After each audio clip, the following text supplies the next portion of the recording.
So this is a video of the sounds my car makes. I just got a Fidanza flywheel and new ceramic brakes put on my car.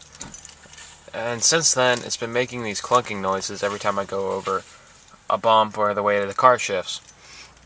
Now I've read that sometimes the brakes can be the cause of this, and to test, you slightly depress your brakes when going over bumps and whatnot. But that doesn't seem to help a whole lot, so I'm hoping one of you can tell me what's wrong with my car and how to fix it. So without further ado, I'll do a kind of montage of me going over bumps and the sounds that it makes.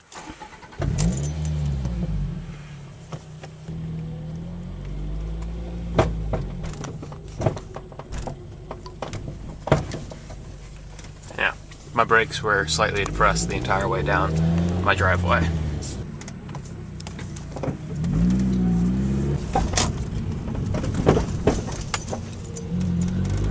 My brakes were slightly off of that one.